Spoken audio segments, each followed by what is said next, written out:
Hello everybody, welcome to Sports and Money. I'm Ben Parker. Thank you again for being with us today.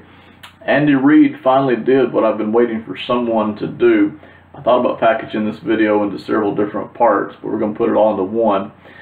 He finally traded away Alex Smith, and he's going to use Patrick Mahomes, a second-year guy out of Texas Tech, as a starting quarterback next season. Now, this video is not a debate about how good Patrick Mahomes is. It's not a debate about how good a coach Andy Reid is, or whether or not he's a failure or a success because he gets to the playoffs or because he gets there and he can't win. What this is about is the money side of things and the decisions the NFL teams have always had to make and are going to have to make even more in the future regarding the quarterback position and how much money they're willing to pay a top quarterback, or even in some cases an average quarterback who's been able to help the team get some wins. Let's start with Patrick Mahomes. He's still in his rookie contract. Remember now, he is in his second season coming up. He's only going to be making $3.7 million in the season coming up. That is nothing. That is chump change to be paying a quarterback. The Chiefs know it. Everybody else in the NFL knows it. Now, I'm going to reach back and I'm going to compare that to the Seattle Seahawks. We could compare this to anybody. I think the Seahawks are the most fascinating. Dial it back about 5 years, Russell Wilson is not only winning his first Super Bowl, but going to a second Super Bowl and losing a very close game to the Patriots that really they should have won. That aside, Russell Wilson was, along with that defense and Marshawn Lynch and a very good offensive line, was all part of a package that the Seahawks propelled to 2 back-to-back Super Bowl appearances and a tremendous amount of success under Pete Carroll. Now, Russell Wilson in 2015 signs his mega contract, which he was worth. The Seahawks basically had to do it. Russell Wilson was worth every penny. Superb athlete, very young, experienced, knows how to win, showed every bit of ability to continue to win. He gets $7.1 million in his first season. In 2016, $18.5 million. 2017, it dialed back down to $14.7. Next year, Russell Wilson will be making $23.8 million. Now, the Seahawks have not been the same team since they lost to the Patriots in the Super Bowl a few seasons ago. Number of reasons for that, but one of the biggest is the amount of money that they are paying to Russell Wilson. Now, you might say, Ben, that's oversimplifying things. Yes, it is. The Seahawks have not shown the same ability to draft over the past few seasons that they showed 6 and 7, 8 seasons ago when they were building the defense, when they were pulling Russell Wilson in. They've also had to watch Marshawn Lynch leave them and go into retirement and then show up with the Raiders. They also traded away Max Unger, and that has really hurt the offensive line. Looking back, that has really hurt the offensive line, which was a stalwart for their offense. So there were a number of things that have caused Seattle to come down over the past few seasons, but they've still had that massively talented defense that has been incredible for years and years now. They still had Russell Wilson, and yet they just haven't been anywhere close to the same team. A large part of that is because Russell Wilson is making so much money every season. They just don't have the flexibility to cover the holes. Even trading away Max Unger, if Russell Wilson was still in his original rookie contract, they would have had money to pay either Max Unger or somebody else as a free agent. If you got people getting old on defense, even if you're not drafting very well like you used to, you could still find free agents with that money. Because Russell Wilson is making so much money, by the way, I'm not begrudging him that. He's worth every penny. He's an incredibly talented player. He's just running for his life every Sunday because of that offensive line. Even so, the Seahawks are paying so much money to Wilson, they just don't have the flexibility. And listen, a lot of teams in the NFL are like this. The Redskins are going to be like this now. Washington's going to be like this. The Packers are like this. The Saints have been like this for years and years. You just don't have the flexibility to do other parts of the roster when you're paying the quarterback that kind of money. The Patriots have not had this problem. A, because Brady is just that good, and B, because he has not asked for top dollar. He makes good money, but it's nowhere near what he could be making. He has dialed it back probably a third less than what he could be making every single season because he wants to win and because that's the way Bill Belichick tends to run his franchise anyway. So the Patriots have Brady, and they've been able to continue winning. Part of that's because of the money they can put on the rest of the roster. Part of that's because Brady is just that great, and so is Belichick. Now let's get back to the Seahawks. Paying all this money to Russell Wilson, the winning has dropped down for several reasons, but they just don't have the flexibility. Now, go back to Andy Reid. I've been waiting for someone to do this for quite a while. Trading away Alex Smith, who they knew was going to make big money, they decided to trade him away. Washington renegotiated his contract. Patrick Mahomes will now be starting for the Chiefs. Now, whether you think Patrick Mahomes is the guy or not, obviously the Chiefs do. Obviously Andy Reid does. Thought that when they drafted him, thought that when they traded up for him, thought it now when they let Alex Smith go. That's not the discussion. The point is that the Chiefs now, for the next 4 years, are going to have tremendous flexibility in their roster, and Andy Reid knows that. Listen, the NFL window for winning is incredibly small in the first place.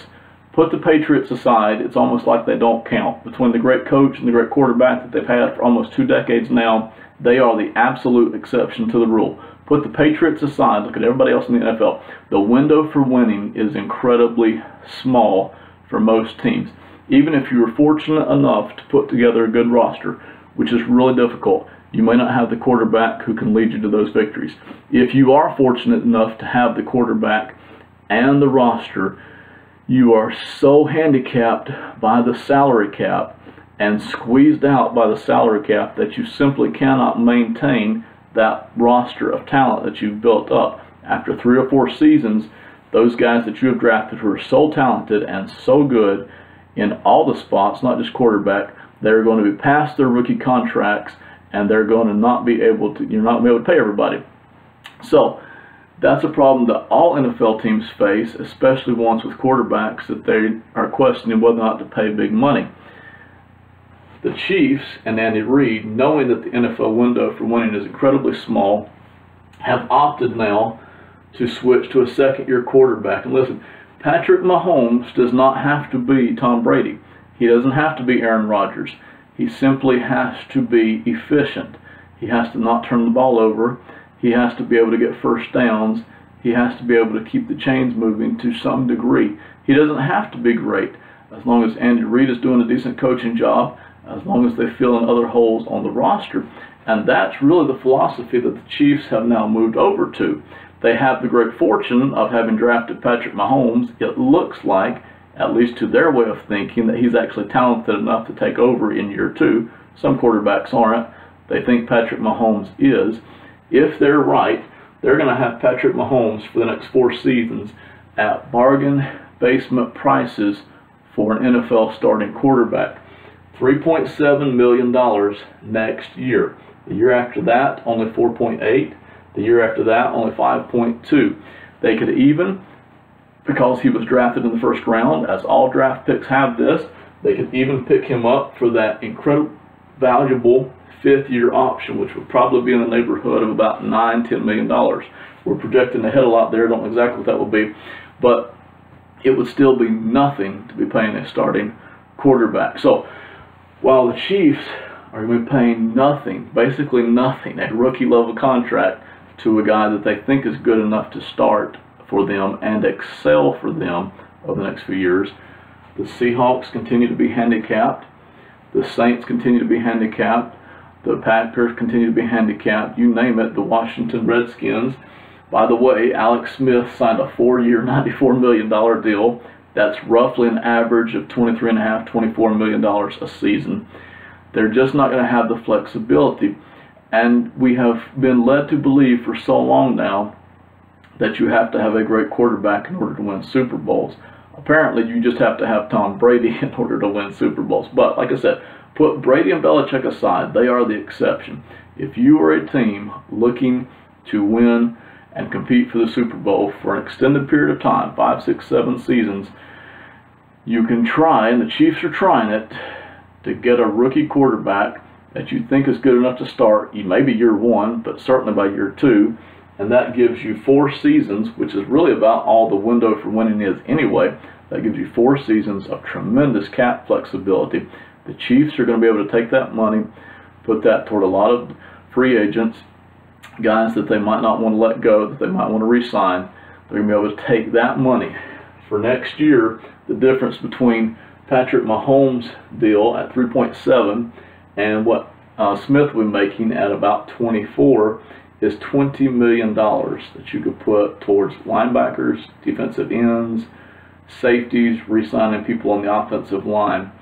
It really is just a different way of doing things, and the Chiefs have that luxury because of the move they made last year, trading up for Patrick Mahomes, and because they think that he's actually good enough to do it. Now, the next step, and I close with this, the next step that I would really love to see a team do, if you're fortunate enough to have Patrick Mahomes actually be good enough to play at an efficient level, at least average starter, if not even better, if you actually hit on Mahomes and you get to this offseason right here, and you know in 2 seasons you're going to have to pay him the big money, I would love to see NFL teams trade up into the first round to draft another first-round quarterback to say, Ben, that's crazy. No team would ever do that. You don't want to break up the locker room that way. You don't want to put pressure on your starting quarterback that way. Well, why not? We do it at every other position in every other sport, including the NFL. The only position we don't do that at is quarterback. But economically, it would make a tremendous amount of sense because quarterback salaries are so out of whack compared to the rest of the league. Unless you are a speed rusher who can really get to the quarterback, you're not going to be making anywhere near the money that quarterbacks make.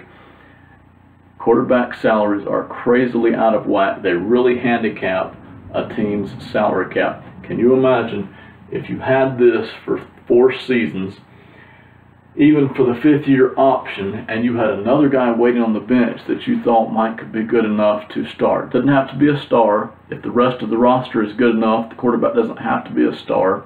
We saw the Broncos already do this a couple of years ago with Peyton Manning, so we know it can be done. But can you sustain that? I think you can if the coach is smart enough and if the rest of the roster has been built up enough using that cap flexibility. We'll see if somebody does that, see if the Chiefs do that in a few years. But for now, Andy Reid has done the first step, and that is trading away Alex Smith and that tremendously large contract. He's now got cap flexibility with Patrick Mahomes. We'll see if Patrick Mahomes actually hits or not. That's the big question. For Andy Reid, it's not a big deal or a big gamble because no matter what, Andy Reid's not going to be around for all that many more years. Anyway, this was Reid's decision. This was his chance to really make his mark. All right, thank you so much for listening. I'm Ben Parker. This is Sports and Money. If you like all these numbers, all these kind of salary contracts that we get, the numbers and stuff, it all comes from Spot Track. They do an exceptional job in every way with contracts in the NFL, Major League Baseball, NBA, even other sports.